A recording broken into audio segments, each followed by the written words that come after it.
langga, magandang araw! Ayan po mga langga, for today's video ay napaka-importante po ng ating topic. Yes mga langga, dahil alam ko marami sa atin ang nakaranas din ng ganitong sitwasyon, same nang sa akin po. At syempre, meron tayong bisita na mag-e-explain sa atin at tutulong sa atin mag-explain kung ano nga ba ang growth at risk, or ibig sabihin ng growth at risk, kung ito ba ay nakakabahala, kung ito ba ay hindi, okay lang ba? So ganun, marami tayong katanungan sa ating isipan na pwedeng masagot o makakuha tayo ng idea sa ating bisita. Syempre po mga langga, isa po ito siyang kilala sa YouTube. Nung nagsisimula pa lang po ako mga langga, kahit anong problema po dito sa Facebook, ay doon po ako sa kanya pumupunta dahil napakaliwanag po ng kanyang explanation ng kanyang mga tutorial. So mga langga, hindi ko napapatagalin pa. Syempre kasama natin ngayon ang nag-iisang Kuya Chris TV. Bakit kapag nakikita ka, parang nasa ulap ako? Bakit kapag kausap kita, sa'yo? Bakit kapag nandito ka, nababaliw ako, nababaliw sa tuwa ang puso ko.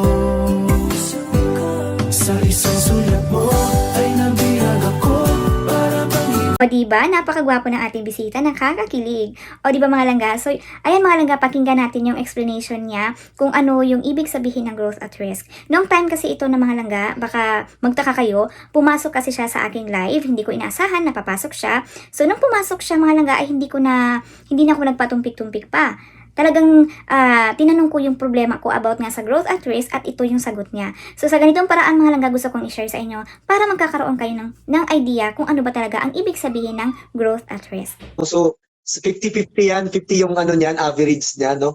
So pero okay lang yan kasi nga lahat naman babalik din naman yan. Hindi natin maano yung system ni Facebook kasi nga sila nakakalam, hindi lahat nag-update, nagno-notify pag months na meron tayong mga nailabag nila, no? Kasi hindi rin to perfecto itong kanyang talaga system. So sila nakakalam, minsan nagkakamali ito si Facebook kasi nga ayun na nga, pwede tayong mag-appeal. Talagang malaking case yun sa community standards sa nudity sexual nila.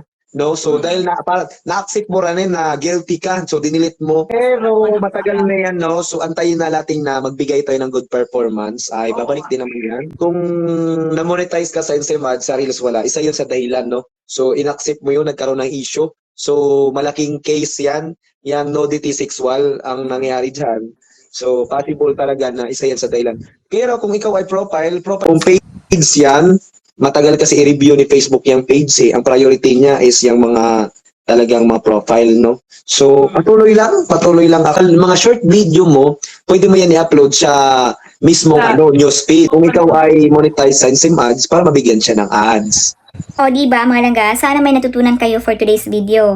Ayan mga langga, huwag niyong kalimutan yung ating nag-iisang Kuya Chris. Makakatulong talaga to siya sa inyo every time magkakaroon tayo ng problema o may mga katanungan tayo about dito sa Facebook. Puntahan niyo lang po sa kanyang YouTube channel dahil marami po siya doong mga tutorial na pwede nating malaman. Kung ano yung gusto nating malaman, nandoon po sa kanya. Kasi yun din po yung ginagawa ko. Ay kung sa tingin niyo informative itong video na to, huwag kalimutang mag-like at mag-share para mas marami nakakaalam. Bye mga langga, and see you on my next tutorial. Bye bye!